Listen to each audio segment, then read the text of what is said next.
darkness of Mammoth Cave in Kentucky is for sure an unusual venue for a classical concert. And the reason for this event in 2008 is not less unusual. This evening, Klaus Kaemper and Janet Bass-Smith honor with their music the anniversary of a piece of paper.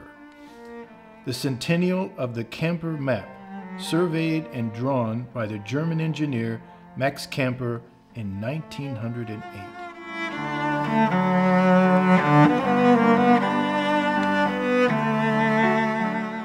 The map is one of the most amazing documents in the history of cave science. About 35 miles of subterranean passages are mapped in stunning accuracy. A milestone in the history of cave cartography, decades ahead of its time.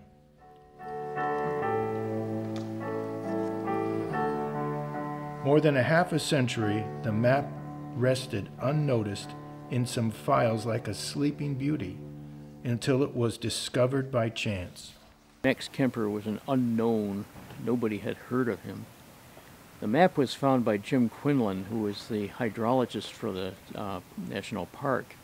And he was rummaging through the files in the office and came across this map, which stunned him. It was by Max Kaemper. He had never heard of Max Kaemper before. The map had been unknown, basically hidden in the files. For the Cave Research Foundation, whose exploration field was just around the corner in Flint Ridge, the discovery of the map came right on cue.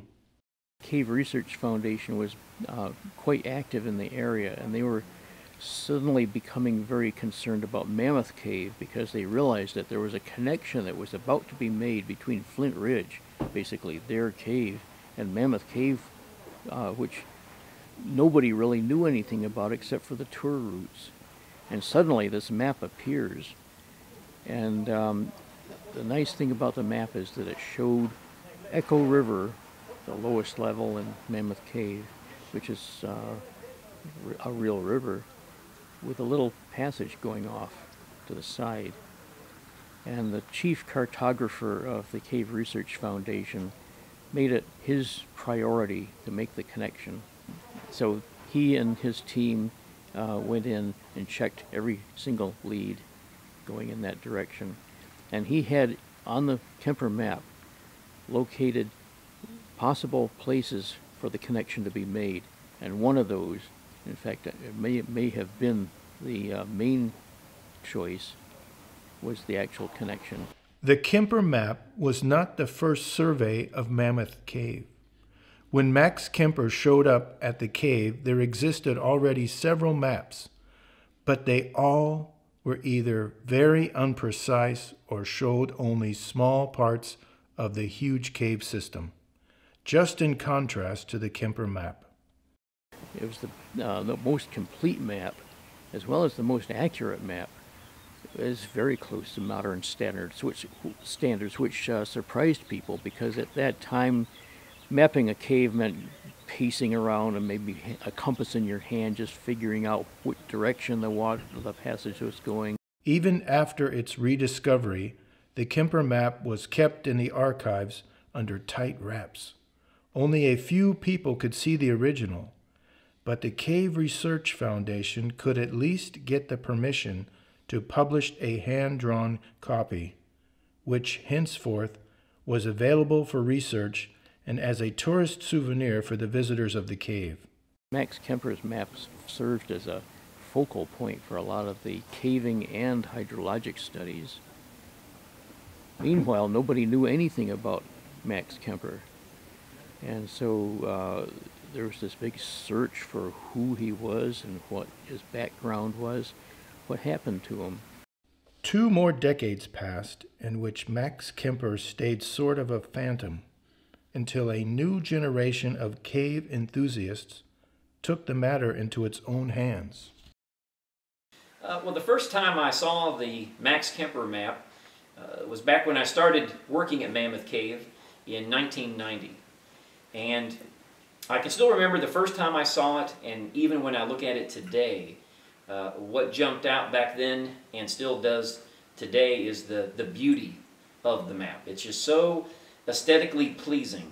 The colors, all the different features, the place names, the lettering, the arrangement, just everything about that map is just a work of artistic beauty. About 1992, I started to guide the Wild Cave Tour, and it's about a 5 to 6 mile crawling tour. It takes about 6 to 6.5 hours, and we take 14 people through the cave with helmets and lights and knee pads, and we're trying to give them that experience of what it is like to go caving, to go exploring. And when we would come out of the Wild Cave Tour at the end of the trip, usually the visitors would want to know where they had been. And so we always kept a copy of the Max Kaemper map, and then the visitors would run to the bookstore and they would buy a copy, and then the guides who led the tour would get our highlighters out and we would show them the route that we took, and going to Cathedral Domes and Hawkins Pass and all these great features, and sometimes they would like us to autograph their map so they would have a souvenir of where they had been. So as a guide leading that tour, I was very curious and interested to know as much of the history about these areas as I could, because we were going through places such as Becky's Alley and Lyda's Pass, and the visitors would ask, you know, what's the story? Who are these ladies? Why is it named after them? And really, we did not know. Chuck kept on the matter, and he began researching, which led him deeper and deeper into the past of Mammoth Cave. I started noticing on the walls of the cave signatures, and sometimes I would find Kaemper and Ed Bishop's signature from the 1908 trip, and several times I would find names of people that were with them. So in Martell Avenue, there's a beautiful wall that has several inscriptions, and I could see the names of Beck Wilkins, Lyda Flanagan, M.K. for Max Kaemper, and Bishop. And it was clearly from June of 1908. It even said Bowling Green, Kentucky. So really the story of Becky and Lyda, especially Lyda, was really my first true endeavor to do some detailed research to try to find who these people were. A couple things I had going in my favor. One, the last name Flanagan was very unique, and so I thought that name would show up easier than Wilkins. So I ended up at the museum, the library at Western Kentucky University in Bowling Green, Kentucky. They have great resources. I could do searches for death certificates. They had microfilm with the newspapers from the area. And so I started to research Lyda Flanagan. I found out when she died. And then I found her obituary on the microfilm in the library. And I don't know if I've ever told this part of the story, but you know, this was my first time with success like this. And when I found her obituary, and it had some details about her family and her sisters and her life, I was so excited. I jumped up, and there was a lady next to me doing research. I didn't even know her, and I immediately brought her over to show her this and told the whole story to her. And you know, I think she humored me and said, "Well, that's great, that's great." And then she went back to her station. You know, so almost like I could not contain myself. But through research like that, I was able to then track down her sisters, because Lyda had never married, did not have any children. So it was a success that I had found her obituary and knew more about her, but the research needed to continue. So then I began to track down her sisters and found their obituaries, and then found their descendants. And at that point, you know, this is in the mid-1990s, I did not have a computer. I didn't own a computer until maybe 2000, so I used directory assistance. I'm on the telephone. I'm making phone calls just randomly to these cities, trying to see if anyone is connected with Lyda Flanagan. And eventually, I was able to get on the telephone a lady named Mary Gaylord de Huzar, who was the niece of Lyda Flanagan. And she was so excited when I got her on the phone. She said that Lyda was her favorite aunt, that she had all kinds of photographs and memories and stories that she wanted to share. But she had no idea that there was a place in Mammoth Cave called Lyda's Pass, and that her aunt had gone exploring with Max Kaemper and Ed Bishop. So as much information and photos that I eventually would get from the research, I think Mary received even more to make a connection with someone who had been long gone for quite a while. I remember Mary came to one of our science conferences, and she received a standing round of applause when she was introduced. And she had wonderful stories to share about her aunt. Apparently Lida was a real looker, you know, beautiful blonde hair, and just you know, just the nicest lady. And as you will see, there is a trend with Max Kaemper going through the cave, escorting beautiful young women, you know, so kudos to Max Kaemper. Chuck's next target was Beck Wilkins. He found out that Rebecca was the daughter of a business partner of the cave owners. It was very rewarding because we could finally put a face, we could put a story to this one part of Mammoth Cave, and we could tell the story of Becky and Lida on our wild cave tour and share it with all of our friends as well. As my research continued, sometimes I would just look through old newspapers that were on microfilm and look at the time frames of when Max Kaemper was here at Mammoth Cave. And it was kind of like shooting in the dark, but sometimes I would have success.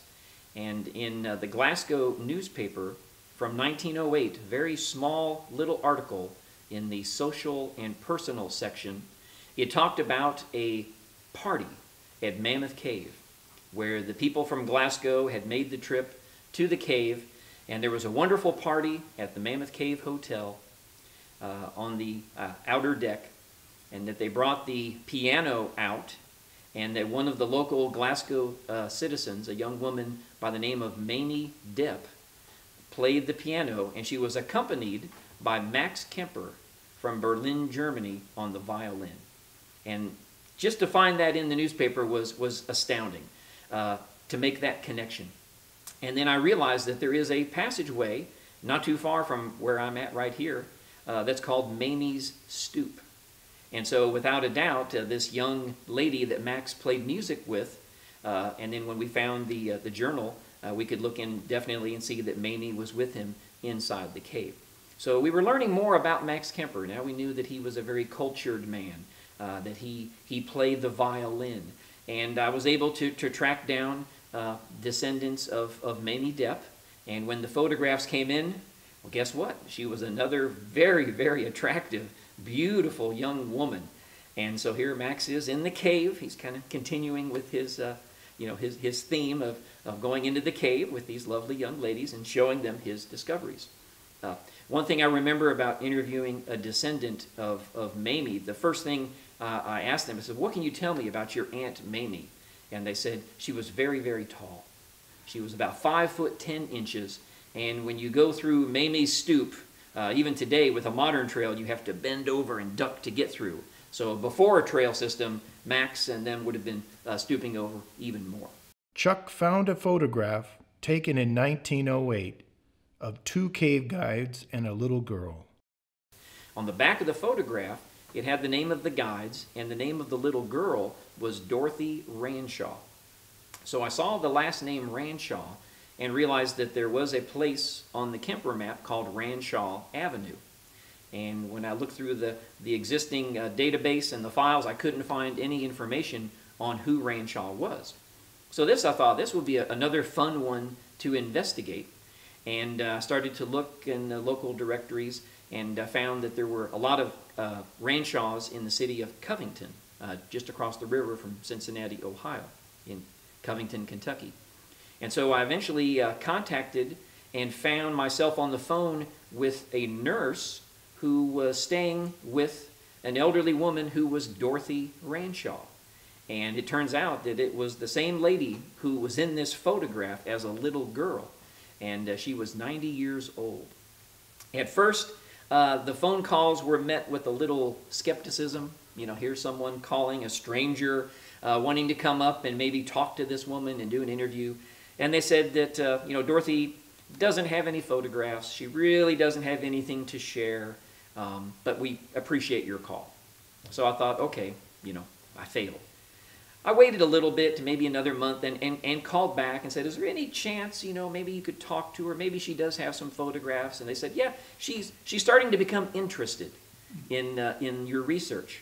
And they said, we'll get back in touch with you. And finally they called and said, yes, she would love to have you come and visit. And I went to her house. It was a beautiful, antique house in Covington, Kentucky. And she was all dressed up and had makeup and lipstick on. And the nurse said, oh, she's so excited that a young man is coming to call on her and to talk with her about her family. And she had these wonderful memories and a whole book of photographs. I mean, an entire book of photographs taken by her family while they were here at Mammoth Cave. And she allowed me to borrow the entire book of photos. And I wrote an article about it, and in the article I said that I smiled the whole drive home just after the encounter with Dorothy Ranshaw. It turns out her uncle was Dr. Willis Ranshaw, and he was a manager at the Mammoth Cave Hotel during the time frame that Max Kaemper would have been here. In fact, I believe there's a letter where Max actually goes to visit the Ranshaws and stays with them on his way back home after he has completed the map. So it was a lot of fun to meet and talk with Dorothy, and she passed away just a few months after I went up to do the interview. And it really struck me that, how time sensitive some of this research is, because a lot of these people were elderly, they were starting to fade away, and we barely got to it. In 1996, I had the privilege and the honor to take Dr. Stan Side's History of Exploration caving course. It's a week-long course offered through Western Kentucky University, Mammoth Cave National Park, and the Cave Research Foundation. And Dr. Sides is a legend when it comes to the history, especially the history of exploration at Mammoth Cave. And so I had never met Stan before that course, and I was telling him about some of the research I was doing with Becky and Lyda and working on the Ranshaws, and he was very excited. And at the end of the course, I remember Stan said, what you're doing on the Kaemper map is good research, but really we need to find Max Kaemper. We could study the map, we could try to find out who the people on his map are and their story, but the mystery of what happened to Max Kaemper was just looming over us. And even Stan agreed that if Max was going to be found, it would take someone to go to Germany. It was going to have to take someone who had the inside connections, knew the resources, and that was beyond what most of us were able to do. Late in the summer of 1996, I was in my office at work, and a phone rings, and a gentleman with a German accent introduces himself as Bernd Kliebhan from Frankfurt, Germany, and that he has done a lot of research on E.A. Martel, the modern father of speleology in the Western world. Martel came to Mammoth Cave in 1912, and so he wanted to come to Mammoth Cave to see what we had, what he could learn about Martel's visit. And he had been referred to me by Phil de Blasi, the president of the Cave Research Foundation. So I got his phone number. I said, well, I will ask and see what I can do. So I went to my boss, Jeff Bradybaugh, the chief of science and resource, and I explained the situation to him. And to my surprise, he said, well, it don't take more than 2 or 3 days. Well, I was very delighted to hear this, called Bernd back, we set a date. And of course, immediately I called Chuck DeCroix because we have a German researcher. So finally the day comes, and Bernd calls from Cave City. I went down to pick him up, and I asked him, I said, have he had heard of this man, Max Kaemper? And he says, no, I do not know this man, Max Kaemper. And I said, well, we'll be talking to you about him fairly extensively. So for the next 3 days, Chuck and I showed Bernd around the cave, took him, of course, to Martel Avenue, went to places that Chuck knew where there were Kaemper signatures, and of course we laid it on very thick.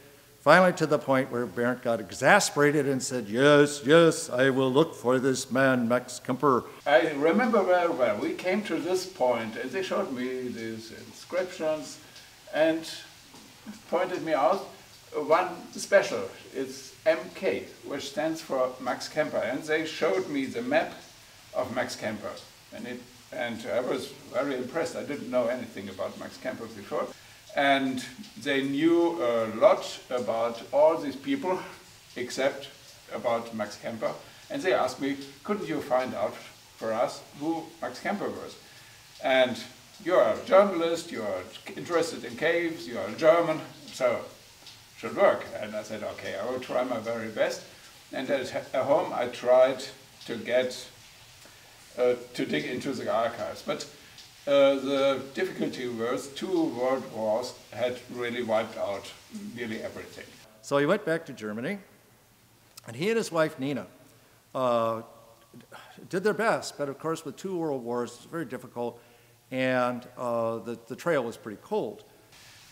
Many archives got lost, and I couldn't find any place where to start. I wrote letters to everybody with the name Kämper in Berlin. I got some very friendly answers, but nobody with the name Kämper in Berlin had something to do with Max Kämper. Oh, it was like caving. Finally did the research. You go out some way and it's a dead end, and you try another way, it's a dead end as well. Fortunately, the address books of Berlin from that time survived, and at that time they were not available online in the internet, so I had to check out all the archives. I had to go to the libraries, the archives, copy the pages which might be interesting for me, and do analysis. And it became quite clear that Max Kämper died during the First World War. I found the address of Max Kämper before the First World War, about 1910, and in the address book of 1920 there was a widow Kämper, and it was obviously his widow. Finally, I could persuade the director of the Berlin archives that this is a big story and we had to find the answer. And so he said, I will give you my best man to do this research. And this was Mr. Lucke. Mr. Lucke was a specialist for military history. And Max had something to do with military, because he named one of his discoveries Moltke Dome. Moltke was a general in the Prussian army. And really, Mr. Lucke found the obituary of Hugo Kämper, of the general. And the most important sentence was, his only son Max died in the Battle of the Somme. So I knew now who Max was. And in the obituary there were as well the names of the widow and of 3 children. And it was a lot of good luck. Finally, I found the Max Kämper's son, Hans, got his telephone number, called him up, and it was the voice of a very old man. And he said, oh, you are interested in my father? Ich war mit dem Hund spazieren. Hans lag noch im Bett und an einem Sonntagmorgen. I was out with the dog. Hans was still in bed on this Sunday morning. When I came back, he said, there was a telephone call, very strange. The person shouted, we found him! And I hung up. After a while, there was the next call from Mr. Kliebhan, who wanted to know if he was the son of Max Kämper. He was very happy that he had found the descendants after a long search.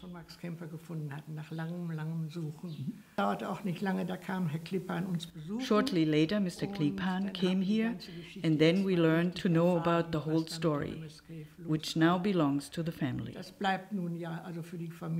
Next weekend, we were there in their home in southern Germany. Me and Nina, my wife, who had shared the passion for this research. We knew he had been in America, but we did not know about the importance of his journey. The family knew that Max had been in America, and they knew as well that he had something to do with the cave. But they had any idea that he was such a celebrity, such an important person for American cavers. Hans was 4 years old when his father died. When his father came home, he did not tell a lot, but he kept the photographs somewhere in his cellar for future use. And for sure he would have traveled to America again, but it happened differently. Das war nun leider nicht mehr. They could give me information about his person, why he went to America, all this. And then there came the big surprise. Max' widow was very old. She died nearly 100 years old. And she had kept memories, reliquie, like of Max in a black box. And when I came, they pulled it out and gave it to me, and I opened it. And the first thing I saw were the pictures of Max had taken in Violet City with magnesium power. Nice pictures. And many more pictures from, and maps, reproduction of some maps he did. And the most fascinating thing, a little notebook, a little black notebook. And with this notebook, it was possible to trace down very precisely what he did, at what time, in what city, what he did in New York and in Philadelphia, and finally here in Mammoth Cave. So then by 1998, Bernd had indeed found the family.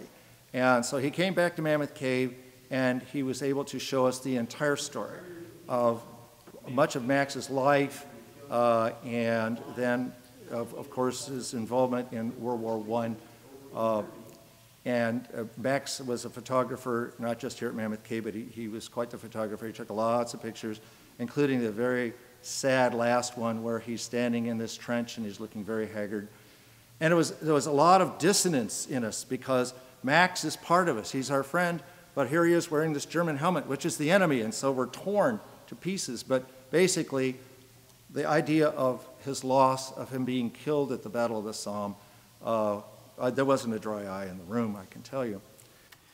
Max kept a diary that's been essential to us learning what he did when he arrived in New York City.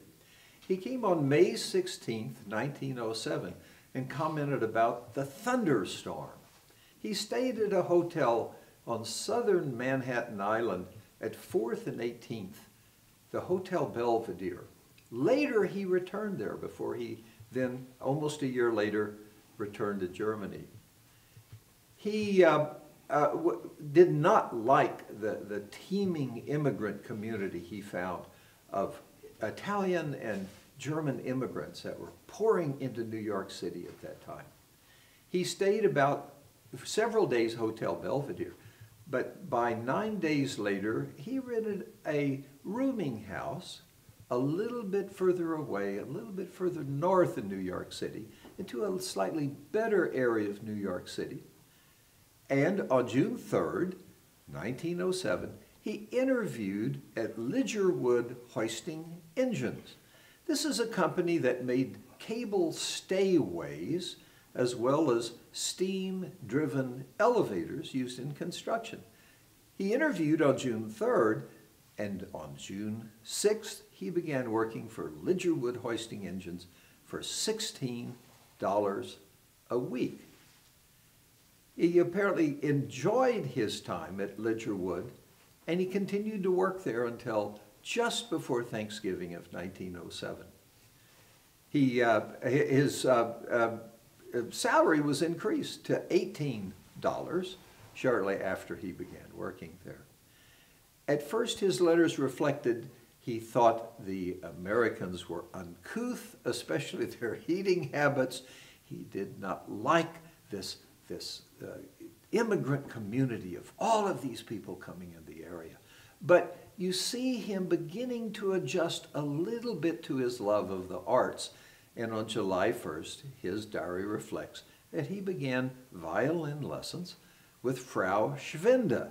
And the rest of his time he's in New York City. He commonly refers to Frau Schwinde and taking violin lessons from her. Through the summer, he starts going to a famed cemetery in Brooklyn, and he walked over the Brooklyn Bridge, and he commented about that. Not far away was Coney Island, an amusement park, and he went there. He began taking trips up into northern New York, but basically stayed in the New York area. He continued his work at Lidgerwood hoisting engines, and by fall started moving further up into New York City, into Manhattan Island, away from the packed tenements in southern Manhattan. And you can see that there was a transition. At first, he didn't like the cultures he found, but it seems that as he began becoming more comfortable with English, he began going to the Metropolitan Opera. He heard Caruso. He went to plays, and before he left, he and a young woman, Miss Liggins, apparently went to a fair number of places together, because he would comment in his notes about her accompanying him. He finally told Lidgerwood hoisting engines that he was going to quit the day before the Thanksgiving holiday in 1907. With that, he continued to take lessons and explored the area. Of note is that he never went to caves. In New York, any of the places around New York City, Pennsylvania, he never, West Virginia. When you read his diary, there's no obvious interest in caves at that time. The arts clearly became much more important, and friends, German friends from the far northern part of Manhattan Island at a place, Inwood, he would visit them on their farm very frequently. He finally said goodbye to them the end of January and began his trek by railroad that took him looking at steel-producing factories in the United States, ultimately bringing him to Mammoth Cave. I think the things we learned from his diary is that as he learned English, as he became more familiar with the United States and New York City, as he moved to better areas in the city and developed a lot of friends, that he began to feel much more comfortable with the American culture, and especially the arts. It's clear he was deeply involved in the arts in New York City until he left that area. Returning then the following November back to the Hotel Belvedere, where he stayed a short period of time before then he left for Germany in December 1908. Max Kaemper arrived here at Mammoth Cave in February of 1908. And at that point, he was a simple visitor. He was a tourist. And he did what all tourists would do. He took the regular standard tours of Mammoth Cave. He also took a tour of Colossal Cave, and he went to Dixon Cave. He was buying postcards and he was taking pictures. But at some point, he began to pay for the services of Ed Bishop, and he began to explore and even do some mapping on his own. And that is really impressive, because at this point, he does not have official permission to map the cave. So he's just kind of doing it on his own. But we know that in March, he had already found a new part of the cave that he called Goethe's Grotto. And then in April, the word was spreading about this young German who was making all these marvelous discoveries. And in April, he was able to secure a deal with Judge Albert Covington Janin, one of the owners of the cave, that he could stay here. They would put him up at the Mammoth Cave Hotel with free lodging, free food, and probably most importantly, free caving. But once Max Kaemper got his permission, it was clear that he was going to need one of the best, most talented, rugged, hardy cave guides that was on the staff. And at that time, without a doubt, the main man was Mr. Ed Bishop. Ed and the Bishop family have quite the legacy at Mammoth Cave. Ed is the grandnephew of the famous cave guide and explorer Stephen Bishop, who also put together an early map of Mammoth Cave back in the 1840s.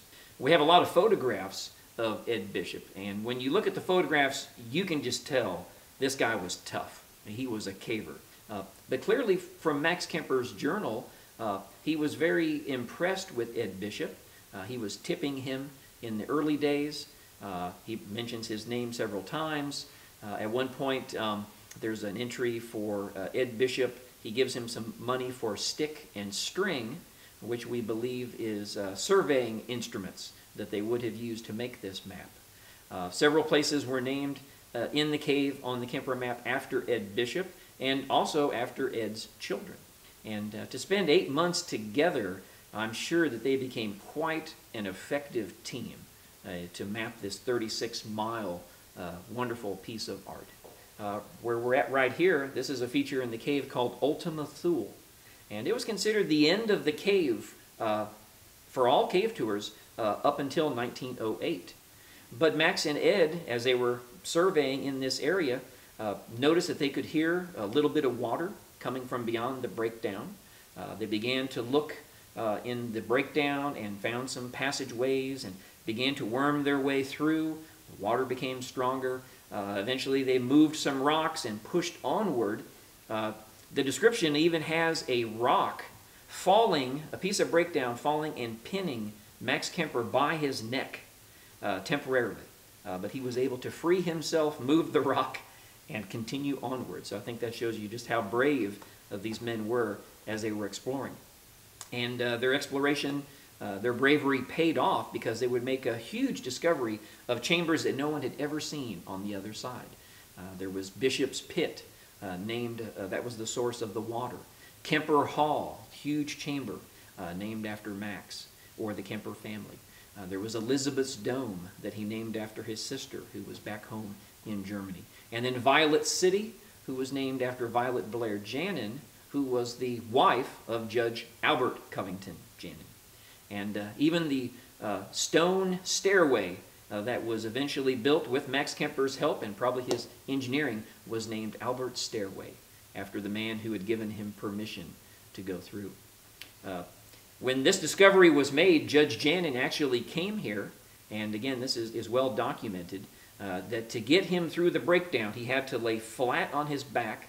The guides would grab him by his boots and they would pull him through the breakdown with rocks all over him. He said it was very scary, very dangerous. So at that point he knew they would have to find a way to engineer and make a trail to go through Ultima Thule so these new discoveries could be seen by the public. And they did that very quickly. And I'm sure that Max Kämper was involved with surveying that trail to get into that area.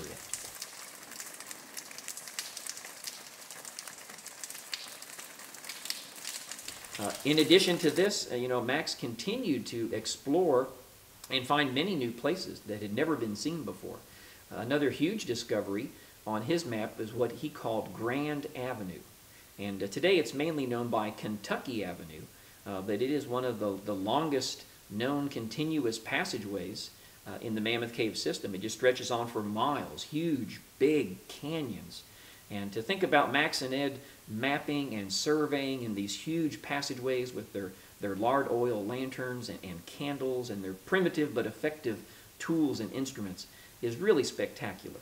I was puzzled always by how Max could map 36 miles or more of cave in only 8 months, have time to reduce the data, draft the map, and socialize. This is an astounding rate, and the map is quite accurate too. So how could he achieve this kind of quality in that amount of time? One thing that always impressed me, especially from those early days, is the fact that Kämper did all that work with only one entrance. And when you think about how do I get to this remote location on this end of the map when the entrance is all the way over here, and it's like a maze, a puzzle to wind through the cave and all the different colored passageways, and some go over the top of each other but they don't connect. And you think about the labyrinth of passageways to make these discoveries and then to map the cave always was very impressive. Everybody seemed to be of the opinion that Max paced the distances in the cave instead of measured them. And when you look at how rugged the terrain is in a cave with breakdown and so forth, pacing just isn't going to give you the level of precision that's really, really needed. This was based on a Horace Hovey paper from 1909 in Scientific American, but in that same paper, here we are, he came to see the new discovery here in Violet City, and of course the rooms are huge, and he said, by the survey tape, the room is this big by that big, and I go, aha, the survey tape. No pacing over this great big hole to try to get a distance, and so I think that was, I think we've turned the corner on that, and people are no longer saying that Max Kaemper paced the distances in the cave. Certainly in the crawlways that he mapped, you cannot pace that. Had to have some way of measuring it. The next big event was the International Congress of Speleology in Texas, which was in the summer of 2009. And I met Dr. Dieter Mucke, who's a geologist from Germany. And of course, as always, you meet anyone from Germany, you always wind up talking about Max Kaemper. Well, he was very interested in this story. Dr. Mucke said that at the Deutsche Museum, they had extensive displays on underground survey and that the Germans were quite good at this.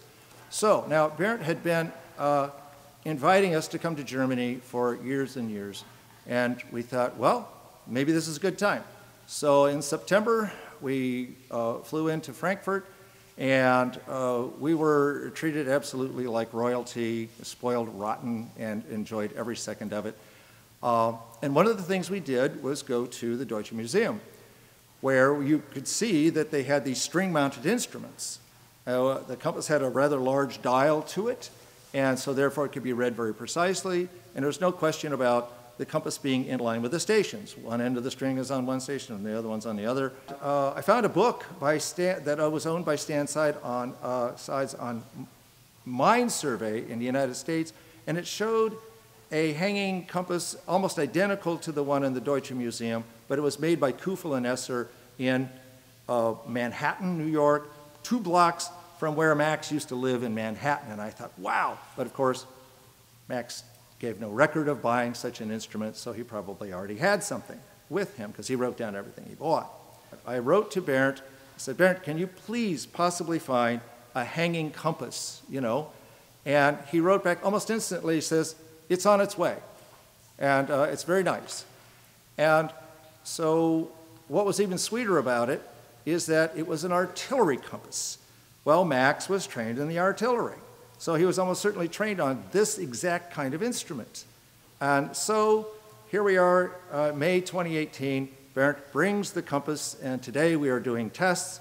And the other day with Stan Sides, they did a side-by-side comparison with the Disto X, Sunto, and the compass from Freiburg. What's the name of the? Hildebrand compass from Freiburg. At some point, Max begins to realize that he's running out of time. You know, he had been here for 8 months.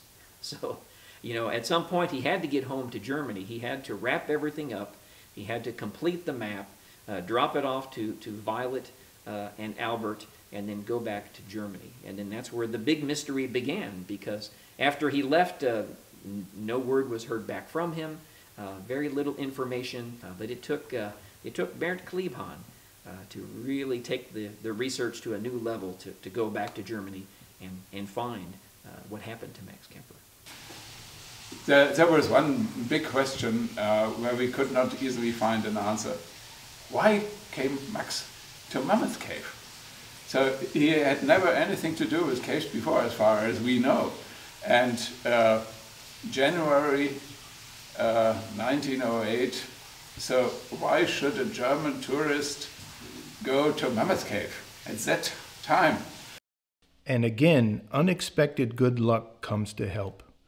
In 1997, the Speleo-Historian Hans Binder publishes an article about the German engineer Max Kaemper and his map of Mammoth Cave in 1866. Hans Binder did not know anything about the ongoing research about Max Kaemper, and he could not envision that his paper gave the key to the question, what could have caused Max Kaemper to undertake this journey to Kentucky? Max Kaemper was, for the young engineers at the turn of the century, sort of an ideal person. Max Kaemper was an engineer, writer, and poet, reporting in his books about his travels to foreign countries. In 1871, Travel Book of an Engineer was published, in which he described how he celebrated Christmas in Mammoth Cave. During this visit, he drew some nice watercolors and did a survey of the galleries he had seen. Such a survey was risky and strictly forbidden at the time, because the cave owners feared that the cave might reach far beyond the borders of their land. In 1904, a new edition of his travel adventures was published under the title In the Current of Our Time. The book became quite popular among young engineers at the turn of the century. Probably Max Kaemper knew these books of Max Eid. And I asked the family again, and the family had a look in their library, and really Max Eid's book, where he described how he went to Mammoth Cave for Christmas, was in the library. So I think when Max left New York, it was on the traces of Max Eid. He had read these nice things of Max Eid and thought, oh yeah, Mammoth Cave, Max Eid went there, it was a good idea, I will go there as well. And probably he had the idea to go on to New Orleans and other places which Max Eid had visited. But when he arrived here, and he had the idea to stay here for 2 or 3 days, he was fascinated, and we all know the rest of the story. Then the next big event was when the Kämper family came to Mammoth Cave in the year 2000 for an entire week. And so that was just really something. Ein großes Erlebnis war das. It was a great experience. I went there with all my children. It was good that we did this together. We had a very friendly reception. We were VIPs and they showed us everything. This was a new experience for us. The visit of the cave was something special. Und dann der Besuch in der Höhle, der war natürlich was ganz Besonderes. In 2000, several members of the Kämper family came to visit, and one of the things that we did was take them into various parts of the cave that they wouldn't get into if they were on a regular tour. It was a wonderful experience. I had no idea about caves before. I did not know if I might be afraid or claustrophobic. I could understand my grandfather when he walked around down there, far away from the world. It was a spiritual experience. Das ist auch wirklich eine spirituelle Erfahrung. He was so in love with Mammoth Cave. We would go down a passage, and all of a sudden Klaus would be gone, and I didn't know where he'd gone. And basically, I was kind of in charge of what he was doing. And I would look up on a ledge, and there would be Klaus sitting up there in the dark, just sitting there, just enjoying the silence of the cave. And that was one of the things that he did comment to me about, was the silence of the cave. He loved how silent it was. You hear nothing except dripping water somewhere far away. An absolute silence, what you never experience in normal life. You are absolutely isolated from the outside world. This was probably the experience Max Kaemper had with Ed Bishop. A very different, a very special world. And they did want to see Pilgrim Avenue, and there are steps down into this area off of the regular cave tour. So most of the group went down the steps, but Klaus decided that he didn't want to do the steps, he wanted to do the climb down, which is right behind me here. And since I was a wild cave guide, I could get him down that way easily. So we came down that way and the others came down the steps. And we came down into Pilgrim Avenue. And for those of us who were guides at Mammoth Cave, we didn't know the significance of the name Pilgrim. We just did not know that. And the family told us that that was a family name, that this was a part of their family. Mm-hmm. And that was wonderful to find out. So we took them back and showed them that whole area, showed them names and that sort of thing, which I think we'll do later. But the interesting thing was then when we went back out, Klaus decided that he wanted to do the climb up. He did not want to go up the steps with everyone else. So he and I did the climb up. Then somebody decided that they wanted to take his picture on the climb. So then he had to climb down again and climb back up so they could get his photograph on that. We went all over the cave and we had a wonderful social at Janet Bass-Smith's home where she had a cello. The evening after we had gone into the cave, I invited the entire group to come to my home in Bowling Green to have a meal and just to be a social gathering. Well, when we got there, Klaus discovered that I had a cello. I'm a cello player as well. And he and I decided that we would play cello and piano together. Also ist ja schon mal überraschend, dass eine der Höhlenführerinnen. It was a surprise that one of the cave guides was such an excellent pianist. We found out that we both were musicians. Janet invited us to a social gathering in her home. This was a great surprise for us. She had an old cello and we played the Swan and a Vivaldi sonata. There were many guests doing some performances. One told stories, very impressive, and others recited poems. We were enthusiastic about the culture. We had never played together. We had never seen each other before. And we started playing together and it was magical. He would understand what I was going to do and I the same way. If he took a nuance, I would also do that and vice versa. We had the very best time that night performing together. I remember sitting in the living room and just sitting in front of Klaus, and he was playing the cello, and suddenly just tears started coming out of my eyes. That never happened before. It was just amazing. So then finally, everybody went back home. Didn't see anybody until 2007 when Ulrika and her husband Gerd were in the country because Gerd his company has business partners here. So they decided to come by. We had an ice cream social at the house. And Ulrika just mentioned, she says, next year will be the 100th anniversary of Max being here. And we all kind of had that deer in the headlights look, and we go, you're right, we got to do something with that.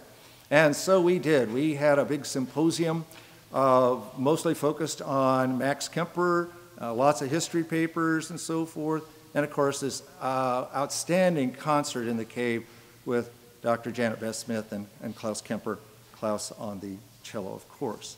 I think it was the Cave Research Foundation that decided that they were going to celebrate the 100th anniversary of Max Kaemper mapping the cave. And so 2008, in October, we decided that we would have a concert in the cave. First, Klaus decided he'd bring his string quartet that he's a member of, and we decided that wasn't going to work. And then he decided, well, maybe he could play with someone else, and then he suggested maybe the two of us could give a concert in the cave. And I agreed to that immediately. We had the idea that we could give a concert in the cave. It happened 8 years later in 2008 in this wonderful hall. That's an unforgettable experience.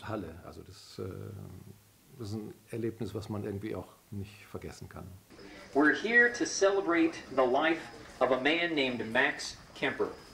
He came here from Berlin, Germany, 100 years ago. And maybe he came to Mammoth Cave just like a lot of you folks, as a visitor. But once he went inside the cave, he was captivated, and he knew that something was calling him, beckoning him inside the cave. His stay of a few days and maybe up to a week would turn into 8 months. And over this 8-month stay, he would map and explore and produce a map that has become legendary within the last 100 years, simply known as the Kaemper Map. Members of the Kaemper family have traveled across the ocean to come back to Mammoth Cave, Kentucky. They're with us here today. The grandson of Max Kaemper, a man named Klaus, will be playing the cello, and our own cave guide and wild caver, a pianist named Janet Bass Smith will be performing in the Methodist Church. If you would please, follow me.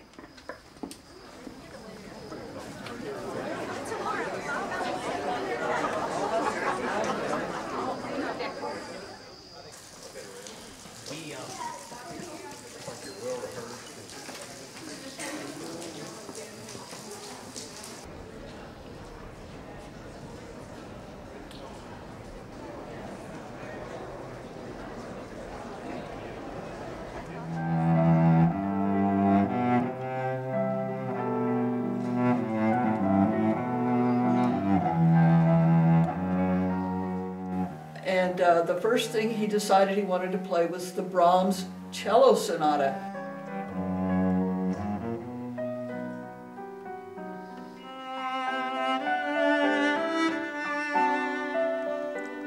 He loved to play Bach, so he decided to do that, and then I decided to do Fireworks by Debussy because I knew Chuck DeCroix loves that piece. So that was my solo piece.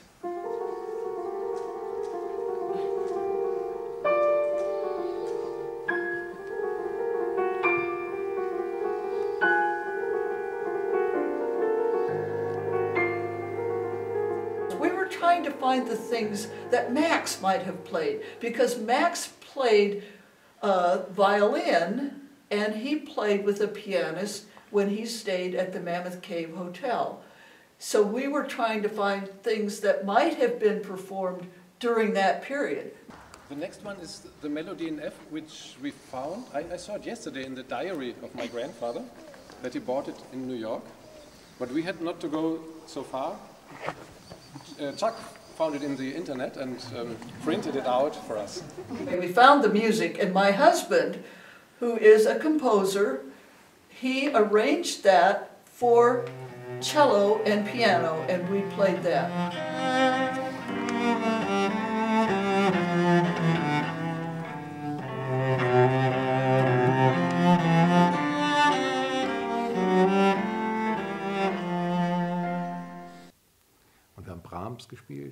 We played Brahms, Bach, and Schubert, and as an encore, the national anthem of Kentucky.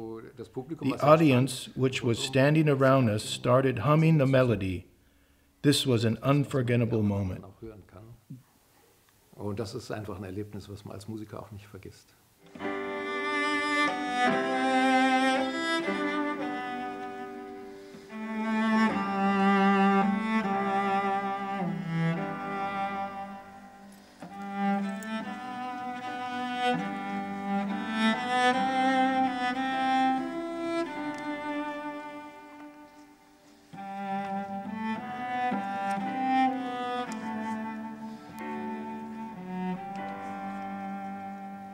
We had rehearsed twice, and we're playing Brahms and some other difficult things.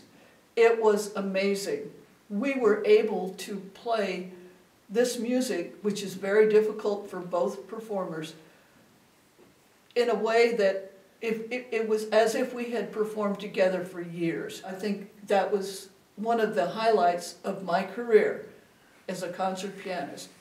I have toured Europe. I have played a concerto with an orchestra in St. Petersburg, Russia. But this concert inside Mammoth Cave, I think, was the highlight of my very long career as a concert pianist. The story of the Kämper map does not end here.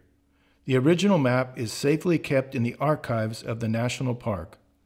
But for researchers, it is still available after digital restoration. I realized if we don't do something in fairly short order, time is going to erase the Kämper map. Not only that, but our understanding of how to take care of archival materials has changed over the last 20 to 30 years. There was a time back in the late 70s, early 80s, when it was considered acceptable to take an archival document like a map and encase it inside of plastic in a permanent way. Well, now we would never consider doing that because you can't get it out to do something more preservative to it. If we were to try to take the, and this was done with the Kämper map, if you were to try to take the Kämper map out of its encasement now, it would probably turn to dust. So the Kämper map, the original, as we have it now, is as we have it. And whatever is going to happen to it inside that plastic casing is going to happen. So whatever light is going to do to it in terms of its effect on those pigments is going to happen. And there's nothing we can do. Except there is something we can do. I realized we can take the information that is still available to us in the Kämper map, and we can preserve it. Not only can we preserve it, we can enhance it using digital techniques. So I realized that I was in a position, because I'm the visual information specialist at Mammoth Cave and I have access to the Kämper map, I could take the equipment at hand and my access to the map, I could scan it at a very high resolution, and I could use software to not only capture the map at a point in time, but I could use science, use mathematics to interpolate the data that was received and basically turn back the clock in a way to restore the information that was in the map, to restore the map without touching it, without doing any damage whatsoever to the map. So it seemed to me I could meet the demands of those who needed the map, and at the same time preserve the map for another century to come, so that no one would ever have to go to that map and pull it out into the light where light could strike it and fade those colors again. So it would never have to be rolled up, God help it, as it had been done in the past and carried off from one place to the other. So we could preserve the original for as long as possible and yet still have the best original digitally to use for research and study well into the future. I never wanted to make anything new. I was so determined that everything I did was based on mathematics, was based on careful observation, so that no one could say at the end of the day, Trace Seymour created the new Kämper map. What I want someone to say is Max Kämper created a map that endured into the 21st century. And at the very, very most, that Trace Seymour held a light while he worked. That's what I want to know. That's what I would like there to be. This is Max Kämper's map, and it is as close and as faithful a reproduction of his map that I was able to produce. Max Kämper's colors on the map, as you look at it today, are not the colors that he put, not the ink colors that he put down. Time has changed that. If you look at the paper is a tan color. He didn't do his work on tan paper. That paper has faded over time. It has aged. So has the ink. The ink has changed color. Obviously the green has faded away almost completely. I tried to take the scans and make certain assumptions about color. If light has caused paper to change color at a certain rate, has caused the histogram of that color to alter at in a certain way, then the histogram of the ink will have altered in a similar fashion. So if I change the histogram of the paper in such a way that it turns white, and I apply the same process to the ink, then I will at least have changed everything in a similar way, so that I will at least approximate some sense of how that ink would have looked if the paper were white. So that's what I chose to do. And the inks that you see on the restored Kämper map reflect that. Whether they are true to Kämper's original inks, I can't say for certain. I'm not an expert in the inks of 1908. But I can tell you that that process produced a green that is fairly robust.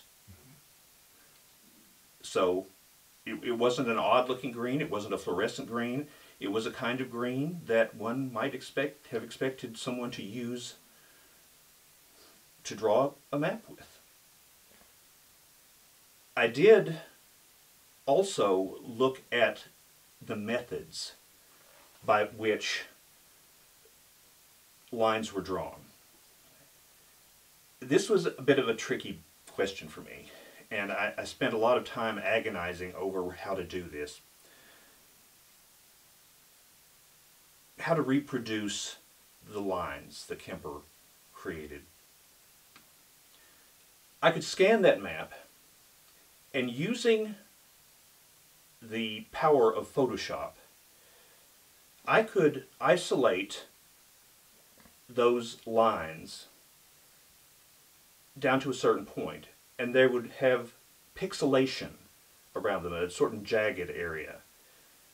I could smooth that out, and it would create a line with a certain fidelity to the original, but sometimes it would not be to the eye quite what you would expect to see when you looked at the original.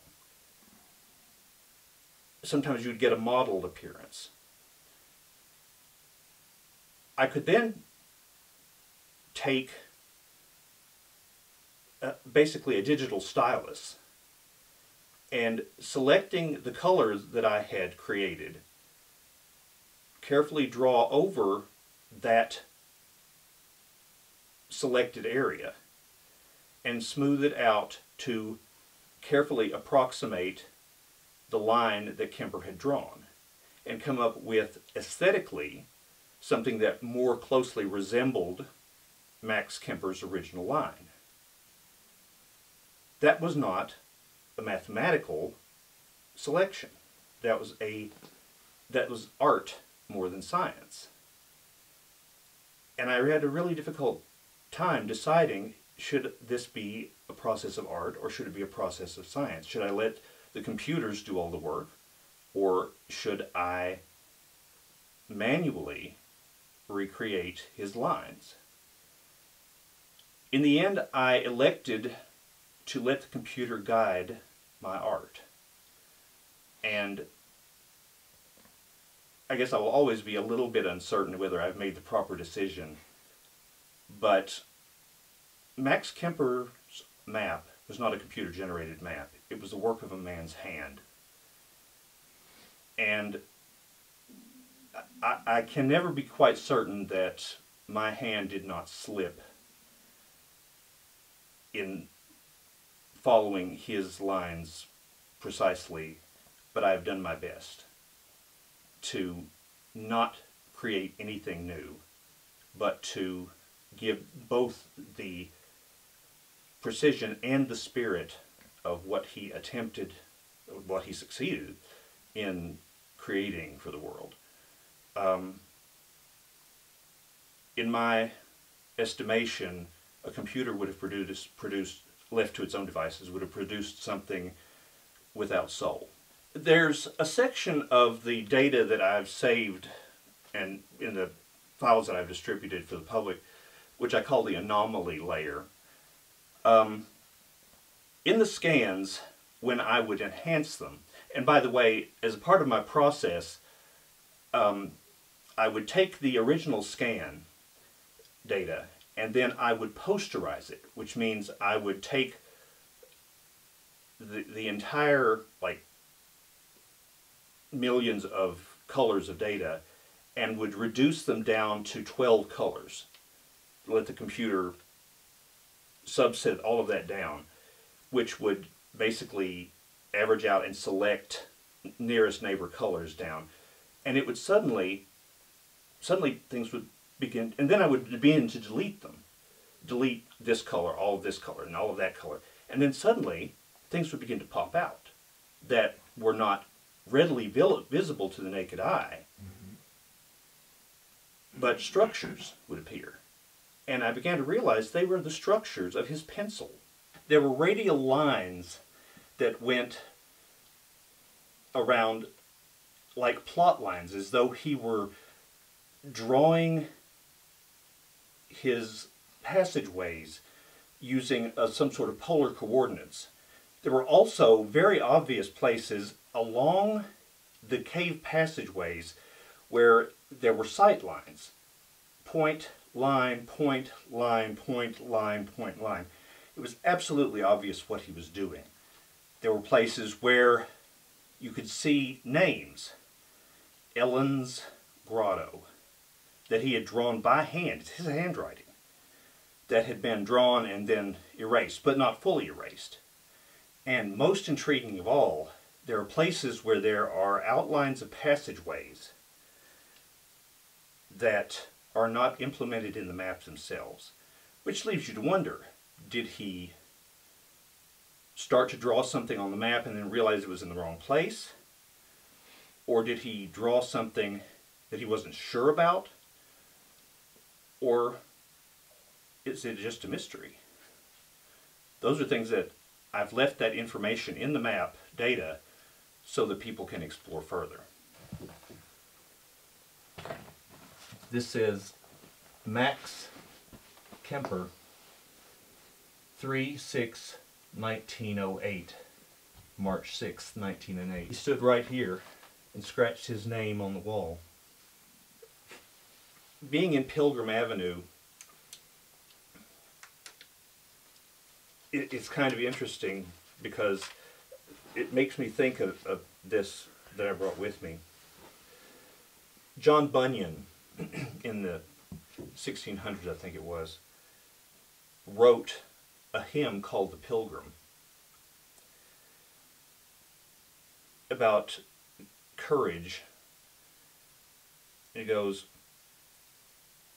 "Who would true valor see, let him come hither. One here will constant be, come wind, come weather. There's no discouragement shall make him once relent his first vowed intent to be a pilgrim." That's fantastic. Max Kaemper had no discouragement in a place like this. The next verse says something about who so beset him round with dismal stories, but do but themselves confound, his strength the more is. What he must have been told about the cave and the dismal stories here, he was not daunted by it. He came down here and explored and found and mapped and gave it all to us. And if I could help bring what he shared with us forward, then I'm glad to have done that.